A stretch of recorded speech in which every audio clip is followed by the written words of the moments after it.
5, 6, 5, 6, 7, 8. Coffee and Cryptids. Ooh, that's our show. Coffee and Cryptids.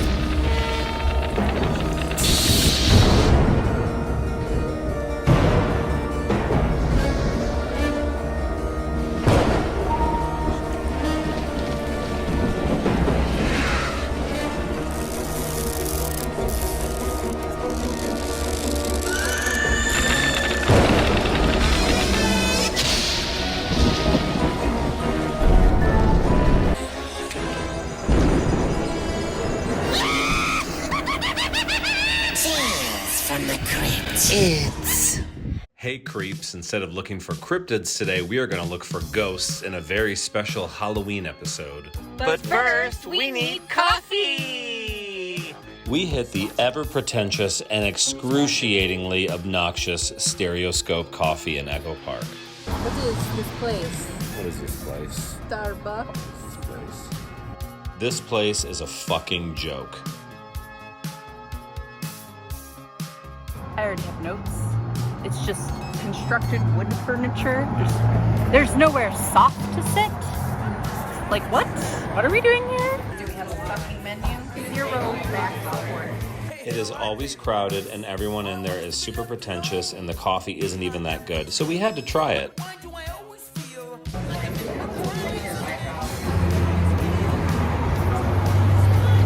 Fine, whatever. Fine. Nothing to write home about. Keep it open for me. The best part about the whole experience was the little pit bull outside patrolling Sunset Boulevard. Our first stop, the Roosevelt Hotel on Hollywood Boulevard. Hey creeps, we are here at the Roosevelt Hotel in Hollywood, California. Sitting in the lobby.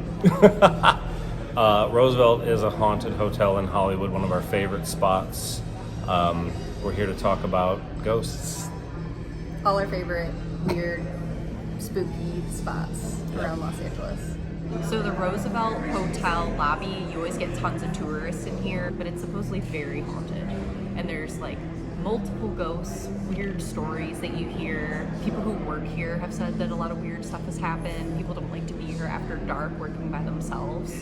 It's it's very old Hollywood in here, and you just get a sense that something spooky could happen at any time. Located on the Walk of Fame, this hotel dates back to the golden era of Hollywood. It's hosted stars like Charlie Chaplin, Clark Gable, and Marilyn Monroe. And if you believe local legend, Marilyn is still around, haunting the grounds. She's the most famous ghost, but she's only one of many. There's also a giggling phone prankster, Montgomery Clift, and a little girl named Caroline. We did spot someone outside that looks like she could be Caroline. Our next stop is the Queen Mary in Long Beach. A former luxury liner and transport ship, the Queen Mary is now a hotel and tourist attraction and considered to be one of the most haunted locations in the world. A few years ago, I stayed on the Queen Mary, and while exploring the ship, my phone kept turning off even though it was fully charged. Later, we heard a knock on our door, but when I opened it, there was no one there. Our next stop is Griffith Park. Griffith Park is home to the Greek Theater, Griffith Observatory, and the Los Angeles Zoo. The park is said to have been cursed since its beginnings back in 1863, when a wealthy man who owned the land left his niece out of the will. Since the land became public, there have been a lot of notable misfortune. For instance, 29 civilian Conservation Corps workers died in a massive fire in 1933. Another famous ghost story of Griffith Park is the actress Peg Entwistle, who jumped to her death off the Hollywood sign in 1932 when she didn't make it as an actress. Legend has it she still haunts the area today. A very spooky part of Griffith Park is the old zoo, where people tend to hear animals crying. Aside from a haunted picnic table in Griffith Park, people also say that there is a ghost seen around the old merry-go-round. Upon leaving, we did spot Caroline again. Our next stop, the Formosa Cafe in Hollywood. If you live in Los Angeles, you will definitely know about the Formosa Cafe and the history of it being a star-studded location since its origin. There are countless ghost stories about this place, but the manager Matt got to fill us in on some creepy details.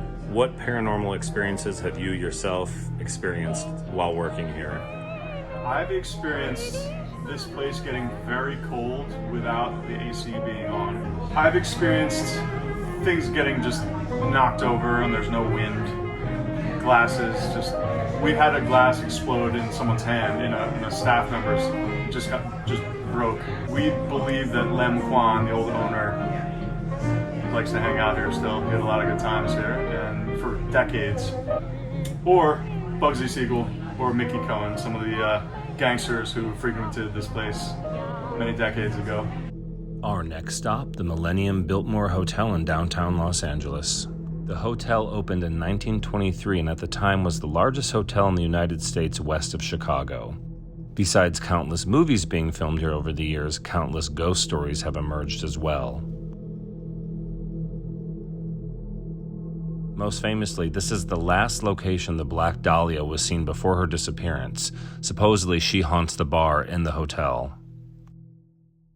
The ghost of a little boy and a little girl haunt both the 9th and 10th floors, and a faceless boy is spotted on the hotel roof.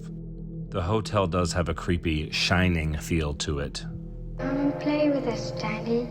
Our next stop, the Alexandria Hotel in downtown Los Angeles. Built in 1906, this was the most luxurious hotel in Los Angeles before the Millennium Biltmore opened. This was a spot for all of the celebrities to come to before the birth of Hollywood. This hotel is known as a ghost magnet, and there are plenty of creepy stories to hear about in this location. People tend to spot a woman in the mirrors in the ballroom. We did have the privilege of taking a ghost tour through the hotel, and this was very exciting and scary. Most of the paranormal occurrences happen in the basement on the 2nd, 11th, and 12th floors. Charlie Chaplin's suite is said to be haunted by the ghost of a young angry man, and Rudolph Valentino's suite has extremely high activity in it. Our next stop is the former Thelma Todd's Sidewalk Cafe, located in Malibu. Thelma Todd was an American actress that appeared in 120 feature films between 1926 and 1935. In 1934, Thelma opened the Sidewalk Cafe, which drew in a lot of Hollywood celebrities and tourists. On December 16, 1935, Thelma Todd was found dead in her car, and the cause of death was determined to be carbon monoxide poisoning. Her death set off a media frenzy, and many people believed she was murdered. The area is supposed to be haunted now by her spirit. She is often seen on the staircase in the building where she lived. There are reports of a car running and the smell of gas in the old garage. Once again, we spotted Caroline. Our next stop is Suicide Bridge. Locals began referring to Pasadena's Colorado Street Bridge as Suicide Bridge during the Great Depression. More than 150 deaths have occurred there since 1919. There are now anti-suicide signs posted and barriers to deter jumpers. I think she's following us. Our next stop, the Old Spaghetti Factory in Duarte, California. We're at the old Duarte school. You gonna learn something? No, I don't like learning shit unless I need to learn it. The history of the spaghetti factory. That I'll learn, but I don't want to learn math or anything. No. Built in 1909, the Old Spaghetti Factory used to be the Duarte School that taught first graders through 11th graders. Now known as a super haunted location where you can get spaghetti and see ghosts. Supposedly there is a ghost of a tram conductor in tram number 53. There is a little red man with flaming auburn hair. There is a little young boy that runs around the restaurant at night, and a young girl that sits at a table holding a balloon. All of the staff here witnesses ghostly occurrences on the daily. You can ask them when you arrive. Oh my god. Staff reports of dishes moving on their own and the piano playing by itself. And Caroline found us again. She's hungry. Our last stop is Gravity Hill. There's a mysterious spot in Altadena, California, where objects appear to defy gravity. We're at Gravity Hill, y'all. We're gonna see what happens when Caitlin puts the car in neutral. Hopefully no other cars are coming. It's pretty much flat. Is it neutral? Wow. Yeah, you are completely flat, but you're moving backwards.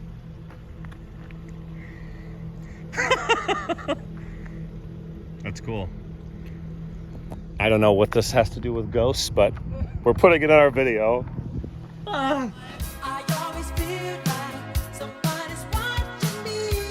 Just walk right to that middle finger. Keep coming.